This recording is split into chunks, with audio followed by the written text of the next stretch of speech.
Hi, Anissa Coy here with Firehouse Education and this week's Ask Anissa video column. And this week the question that came in was, how do I find good employees for my cleaning business? There are several ways that you can find really good employees for your cleaning restoration business.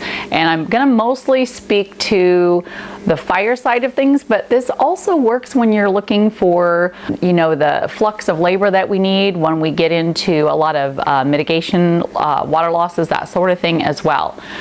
So what we do is I look for people who are obviously in other service-based businesses, people who have, the good people skills, that sort of thing. We all know that. But the places to look for them that I have found really successful are, for instance, stay-at-home moms who want to work part-time or work some of the time full-time. They're a great resource. The other is college students. A lot of times during college breaks or the summertime, they're looking for work. They're usually very eager, and I find that they do a really great job and they fall into the realm of cleaning really nicely. The other is retired people. Normally they come with a little bit more sense of responsibility. They've got great work ethics, and they're not necessarily somebody that you need to keep busy full-time if your cleaning side of your business has some ebb and flow to it, which is really beneficial. The other thing is when you're dealing with cat loss type situations, which you could also do in a non-cat situation, but you can use a temp agency. Now, if you do that, I want to give you a little bit of caution there. What we do is, temp agencies, they're obviously not certified and heavily trained in the kind of work that we do. But if you assign them with a good supervisor, someone very well trained in your company who can oversee the work and quality control that they're doing, they can be a really great resource, especially if you find yourself in need during a lot of claims that come in, or as I said, a cat loss type situation. The other thing that I want to talk about is actually having your current employees sending you other employees that would be a right fit for your company. It's one of the biggest ways, once we've established our crew, our core crew that we have, that we bring in new hires.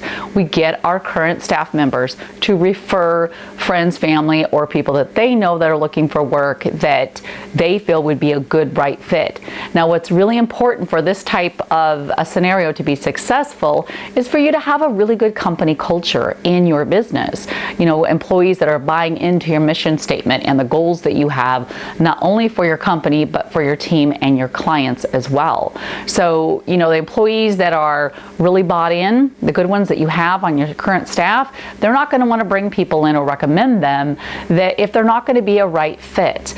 The other thing that we do is we actually give a referral reward, just like we do in our referral-based marketing programs, for employees who bring someone in that winds up staying with our company. Now, what we do is at the end of their 30-day probationary period that we have for all new employees, we then will pay the referring employee $100 for that referral. So that works out really nice and gives them a little bit of incentive.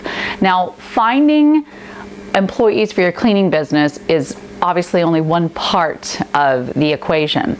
Once you've found those people, you've got to be sure that you've got a good, solid, as I said, company culture going in your business, and you need to have good training programs, not only inside your business, but that you can rely on outside of your business to be able to, keep your employees informed, to make them feel a part of the bigger picture of everything, and give them the tools, skills, and knowledge that they're going to need to be successful, because their success is obviously going to be your success.